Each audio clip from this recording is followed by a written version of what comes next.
Hi అండి. అందరికీ నమస్కారం. నేను మీ వాహిని. ఈరోజు మన ఛానల్ కిచిడీ వైజాగ్‌లో నేను చూపించే రెసిపీ వచ్చేసి special chicken fried rice.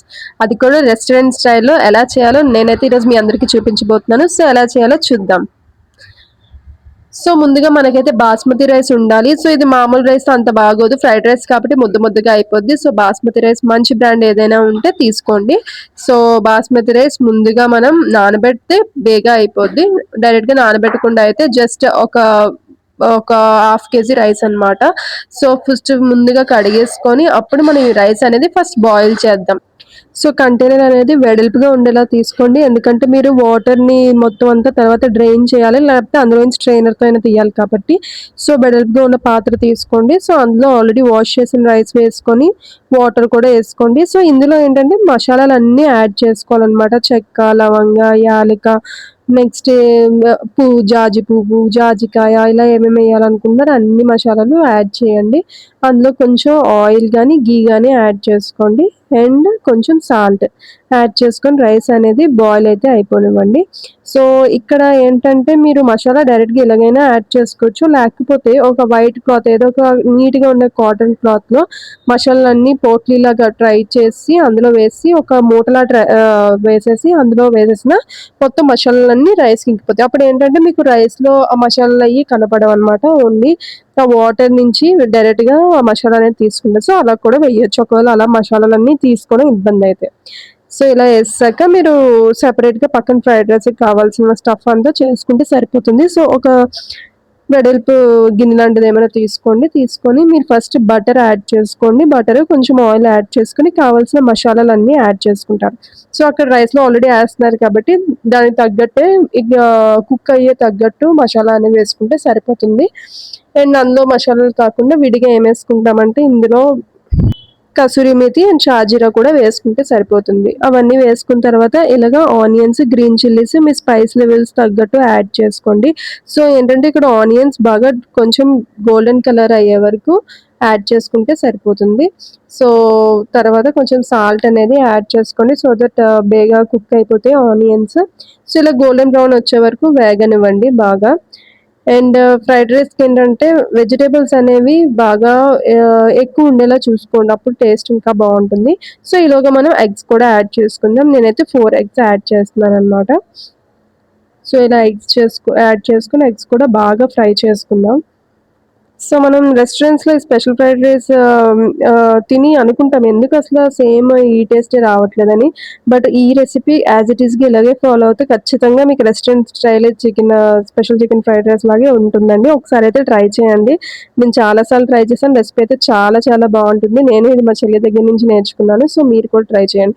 So, egg అంతా వేసుకున్నాక ఇలా ఫ్రై చేసుకోండి. సో, మీకు ఎగ్ కొంచెం పెద్దగా కనపడాలంటే ఎక్కువ బ్రేక్ చేసుకోవద్దు. కొంచెం చిన్న చిన్నగా బ్రేక్ చేసుకొని పెద్ద పీసెస్‌లో కూడా ఉంచుకోవచ్చు. మీరు ఇలాగే తింటారు కొంచెం చిన్న పీసెస్ అంటే ఇలా చిన్న చిన్నగా బ్రేక్ చేసుకోండి. సో, ఇప్పుడు ఎగ్ కూడా యాడ్ చేసుకున్నాక వెజిటబుల్స్ ఏంటంటే అన్నీ చిన్న చిన్నగా చాప్ చేసుకోండి. అప్పుడు బావుంటుందనమాట. అండ్ విపరీతంగా కుక్ అయిపోక్కర్లేదు. అది మొత్తం ఓవర్ కుక్ అయిపోక్కర్లేదు. లైట్‌గా కుక్ అయితే క్రంచీగా తగులుతూ బావుంటుందనమాట. రెస్టారెంట్‌లో అయితే అలాగే చేస్తూ ఉంటారు. సో, క్యాప్సికమ్ యాడ్ చేసుకున్నాం. క్యాప్సికమ్ తర్వాత బీన్స్, క్యారెట్ ఇవన్నీ వెజిటబుల్స్ అన్నీ యాడ్ చేసుకుంటే సరిపోద్ది. So, capsicum, beans first add చేసుకొని ఎందుకంటే ఇది కుక్ అవ్వడానికి కొంచెం ఎక్కువ టైం పడతది. సో, బాగా వేగనివ్వండి. సో, చూసారు కదా మన రైస్ అయితే ఆల్మోస్ట్ కుక్ అయిపోయింది. ఆల్మోస్ట్ కుక్ అయిపోయినట్టే. సో, ఇంక రైస్ ఆపేసుకుందాం. సో, ఇప్పుడు మనం ఇందులోకి క్యారెట్ కూడా యాడ్ చేసుకుందాం. సో, క్యారెట్ కూడా యాడ్ చేసుకున్నాక కాస్త వేగనిద్దాం. సో, ఇదేంటంటే రైస్ కూడా ఓవర్‌గా కుక్ అయిపోక్కర్లేదు. జస్ట్ ఒక 80, 90% కుక్ అయితే చాలు. ఆ 10% మళ్ళీ వెజిటబుల్స్ మీద పెట్టి మనం కాసేపు మూత పెడతాం కాబట్టి ఆవిరితో కంప్లీట్‌గా అయిపోద్ది. అండ్ రైస్ కూడా చూసుకోండి. ఇప్పుడు రైస్ ఉడికిపోయాక వెంటనే మీరు నెట్‌లోకి తీసుకోండి. సో, వాటర్ అనేది కంప్లీట్‌గా డ్రైన్ అయిపోతుందనమాట. సో, మరీ తడిగా ఎక్కువ ముద్దగా అయిపోయినట్టు మాత్రం చేసేయద్దు. 100% కుక్ అయితే ఏమైందంటే ముద్దగా అయిపోయి అస్సలు బాగోదు ఫ్రైడ్ రైస్. ఫ్రైడ్ రైస్ కొంచెం 80, 90% మాత్రమే రైస్ కుక్ అయ్యి వెయ్యాలి. సో, ఈలోగా మనం ఈ వేగిన అన్నిటిలోని మసాలా పొడి, పెప్పర్ ఇవన్నీ వేసుకుందాం. సో, వేసుకున్న తర్వాత రైస్ దాని మీద పెట్టి దమ్ పెట్టేయడమే. సో, మన ఫ్రైడ్ రైస్ అయితే రెడీ అయిపోయింది. సో, ఫ్రైడ్ రైస్ అనేది పక్కన పెట్టేసుకుందాం. సో ఫ్రైడ్ రైస్ అయితే ఎక్కువ స్పైసీగా కాకుండా మీ స్పైస్ లెవెల్ తగ్గట్టు వేసుకోండి. బట్ సో మైల్డ్ మన స్పైసీగా ఎగ్ వేసుకుంటే ఫ్రైడ్ ఇంకా రైస్ చాలా రెడీ బాగుంటుందన్నమాట. అయిపోయింది. స్పెషల్ ఫ్రైడ్ రైస్‌కి మెయిన్ థింగ్ అదే. సో వెజిటబుల్స్ కూడా మీకు చికెనే ఎక్కువ ఫ్లేవర్ కావాలంటే వెజిటబుల్స్ కూడా తగ్గించేసుకోవచ్చు. వేరేస్ వెజిటబుల్స్ నచ్చితే ఎక్కువ యాడ్ చేసుకోండి. స్పో స్పెషల్ ఫ్రైడ్ రైస్ అయితే అయిపోయింది. ఇప్పుడు మనం చికెన్ ఎలా చేయాలో చూద్దాం. సో చికెన్ ముందుగా మీరు వాష్ చేసుకొని జస్ట్ ఉప్పు, కారం, పెప్పర్, మసాలా పొడి ఇవి మాత్రం వేసుకోండి. అల్లం వెల్లుల్లి పేస్ట్ కూడా లైట్‌గా ఏసుకోండి సరిపోతుంది. సో నీట్‌గా కలుపుకోండి. కారం, పచ్చి కారం వాడండి. సో అలా ఒక 2 అవర్స్ మ్యారినేట్ చేసేయండి. చేసాక అప్పుడు ఆయిల్‌లో డీప్ ఫ్రై చేసే ముందు ఒకే ఒక ఎగ్ యాడ్ చేసుకొని మొత్తం దానికి బాగా పట్టించుకోండి. సో అలా పట్టించుకున్నాక ఇప్పుడు మనం ఈలోగా ఆయిల్ అనేది హీట్ చేసుకోండి. ఆయిల్ హీట్ చేసుకొని ఇప్పుడు మనం ఫ్రై అనేది చేద్దాం. సో ఇలా కంప్లీట్‌గా ఫ్రై చేసాక మొత్తం చికెన్ అన్నీ అప్పుడు ఈ చికెన్ ప్రాసెస్ అనేది స్టార్ట్ చేద్దాం. సో మ్యారినేషన్ అనేది చాలా ఇంపార్టెంట్ అన్నమాట. అవన్నీ లైట్‌గా వేసుకొని జస్ట్ ఒక 2 అవర్స్ 2 అవర్స్ మాత్రం మినిమమ్ మ్యారినేట్ చేసుకొని ఏంటంటే అప్పుడు చికెన్ మీకు చాలా సాఫ్ట్‌గా వస్తుందన్నమాట. అదే మెయిన్ థింగ్ సాఫ్ట్‌గా రావాలి స్పెషల్ చికెన్ ఫ్రైడ్ రైస్‌కి. సో మన చికెన్ పీసెస్ కూడా చూసారు కదా! సో ఇంట్లో కారం ఏంటంటే ఇంత మంచి కలర్ రాదు. సో పచ్చి కారం వాడితే ఈ కలర్ వస్తుందనమాట. సో పచ్చి కారమే యాడ్ చేయడానికైతే ట్రై చేయండి మాక్సిమం. సో ఇలా ఆయిల్‌లో అన్ని పీసెస్ మనం ఫ్రై చేసుకుందాం. ఈలోగా ప్రాసెస్ ఏంటంటే కళాయిలో కొంచెం ఆయిల్ అండ్ కొంచెం బటర్ యాడ్ చేసుకోండి. సో బటర్ కూడా యాడ్ చేసుకున్నాక బటర్ మెల్ట్ అవ్వనివ్వండి. అయ్యాక అప్పుడు మనం కొంచెం లైట్‌గా మసాలా అయితే యాడ్ చేసుకోండి. పువ్వు, చెక్క, యాలుక, నెక్స్ట్ షాజీరా ఇవన్నీ అయితే యాడ్ చేసుకోండి. యాడ్ చేసుకున్నాక ఇదేంటంటే అచ్చం మీకు బటర్ పన్నీర్ ఐడియా ఉందా? బటర్ పన్నీర్ ఐడియా ఉంటే సేమ్ అలాగే కొంచెం గ్రేవీ చేసుకోవాలనమాట. సో ఆనియన్స్‌లో ఇప్పుడు మనం ఆయిల్‌లో ఇప్పుడు ఆనియన్స్ అండ్ గ్రీన్ చిల్లీస్ కూడా వేసుకొని బాగా ఫ్రై చేసుకోండి. సో ఇవేంటంటే కొంచెం గోల్డెన్ కలర్ అయ్యే వరకు ఫ్రై చేసుకోవాలనమాట. సో సాల్ట్ అనేది యాడ్ చేసుకోండి. సో చూసారు కదా ఆనియన్స్ అనేవి కలర్ మారాయి. సో టమాటోస్ కూడా యాడ్ చేసుకొని టమాటోస్ అనేవి మాకు కొంచెం మషీగా కొంచెం బాగా మగ్గిపోయే వరకు ఉంచండి. సో మగ్గిపోతే అప్పుడు ఇంక అలా సరిపోతుంది. సో టమాటాస్ అవి బాగా మగ్గనివ్వండి ఒక 10 నిమిషాలు.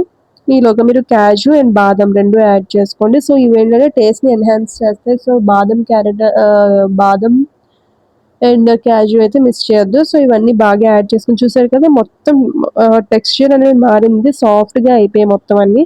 సో ఇలా అయితే మీరు ఆఫ్ చేసుకొని కూల్ అయిపోయిన తర్వాత అప్పుడు మిక్సీ జార్‌కి యాడ్ చేసుకోండి. సో వేడిగా అయితే చేయొద్దు. ఆ టేస్ట్ కూడా ఇదైపోద్ది. సో మిక్సీ జార్ యాడ్ చేసుకున్నాక కొంచెం కూల్ అవ్వనివ్వండి. సో ఈలోగా మనం అదే కడాయిలో కొంచెం బటర్ అనేది యాడ్ చేసుకొని ఇప్పుడు మనం ఆల్రెడీ మిక్సీ చేసుకొని ఉంచుకున్నాం కదా! మొత్తం దాన్నంతా ఇప్పుడు ఈ బటర్‌లో వేసుకొని మళ్ళీ కాసేపు వేగనివ్వండి. సో ఈ బటర్‌లో వేసుకున్నాక అప్పుడు రెడ్ చిల్లీ పౌడర్, పచ్చికారం బాగా ఆయిల్‌లో వేగనివ్వండి. పచ్చికారం వేసుకోండి. తర్వాత కసూరి మేతి కంపల్సరీ ఉండాలనమాట. So last process and fried రైస్‌లో కూడా కసూరి మేతి యూజ్ చేస్తాం. సో కొంచెం మసాలా పొడి ఇవన్నీ యాడ్ చేసుకున్నాక ఇందాక మనం మామూలుగా మిక్స్చర్ మొత్తం మిక్సీ చేసుకున్నాం కదా! సో ఆ మిక్స్చర్ అంతా కూడా దీనికి యాడ్ చేసుకొని బాగా ఫ్రై అవ్వనివ్వండి. ఇది ఆల్రెడీ కుక్ అయిపోయి ఆల్రెడీ మిక్సీ చేసాం కాబట్టి కాసేపు మొత్తం అంతా కలిసే వరకు ఇలా తిప్పుకొని ఫ్రై అవ్వనిస్తే సరిపోతుంది. సో హోటల్‌లో ఏంటంటే కలర్స్ అనేవి యాడ్ చేస్తారనమాట. సో అందుకే మీకు అంత different colour orange, red colour అలా అనిపిస్తూ ఉంటది గ్రేవీ. వాళ్ళు కలర్ యాడ్ చేయడం వల్ల మెయిన్‌గా. సో కారం సరిపోలేదంటే కారం, ఉప్పు అవి చూసుకొని తగినంత యాడ్ చేసుకోండి. సో కలర్స్ అనేవి నేనైతే అస్సలు ప్రిఫర్ చేయను. ఇంట్లో చేసుకుంటున్నాం హెల్తీగా చేసుకోవాలనే కదా! సో అందుకని కలర్ అయితే యాడ్ చేయను. ఆల్రెడీ బటర్ అవన్నీ చాలా ఎక్కువే ఉంటాయి. సో ఇప్పుడు కొంచెం లైట్‌గా వాటర్ యాడ్ చేసుకొని సో చూసారు కదా! ఆల్మోస్ట్ టెక్స్చర్ అనేది సరిపోయింది. సో ఇప్పుడు ఏం చేసుకుంటామంటే మనం ఆల్రెడీ ఇందాక ఫ్రై చేసుకొని ఉంచుకున్నాం కదా చికెను. ఆ ఫ్రై చేసుకొని ఉంచుకున్న చికెను దీనికైతే యాడ్ చేసుకోవాలి. సో ఇలా మొత్తం యాడ్ చేసుకోండి. సో యాడ్ చేసుకొని ఒకసారి బాగా మిక్స్ చేసుకున్న తర్వాత కాసేపు అయితే కుక్ అవ్వనివ్వండి. ఒక 15-20 మినిట్స్ అయితే కుక్ అవ్వనివ్వండి. ఎందుకంటే ఆ గ్రేవీ అంతా చికెన్‌కి కూడా బాగా పట్టి చికెన్ కూడా చాలా చూసారు కదా! జ్యూసీగా చాలా బావుంటుంది అసలు గ్రేవీ టెక్స్చర్ అయితే. ఇది మీది రోటీస్‌తో తినొచ్చు, పరోటా తినొచ్చు, చపాతీతో తినొచ్చు, ఫ్రైడ్ రైస్‌తో తినొచ్చు. ఈ కర్రీ అయితే దేనితో చాలా చాలా బావుంటుంది. బటర్ పన్నీర్ ఎవరికిష్టమో వాళ్ళందరికీ ఇది కూడా చాలా చాలా నచ్చుతుంది. సో, లాస్ట్‌లో కూడా ఒక spoon butter and kasuri methi అయితే యాడ్ చేసుకోండి. పైన యాడ్ చేసుకొని ఇంక స్టవ్ అయితే ఆఫ్ చేసేయొచ్చు. సో, నాకైతే చూస్తేనే నోరూరుతుంది. ఎప్పుడు తింటా అని. సో, మీకు కూడా ఖచ్చితంగా నచ్చుతది రెసిపీ. సో, ఖచ్చితంగా ట్రై అయితే చేయండి ఇంట్లో. ట్రై చేసి కామెంట్ సెక్షన్‌లో కామెంట్ కూడా చేయండి. సరే అయితే నేనైతే వెయిట్ చేయలేకపోతున్నాను. రెసిపీ అయితే చాలా చాలా బావుంది అండ్ అట్రాక్టివ్‌గా కూడా ఉంది. సో, నేనైతే ట్రై చేస్తాను. మీరు కూడా ట్రై చేయండి. సో మన మరిన్ని స్పెషల్ రెసిపీస్‌తో మీ చికెన్ ముందుకైతే ఫ్రైడ్ రైస్ వస్తాను. రెడీ. అంతవరకు థాంక్ యూ.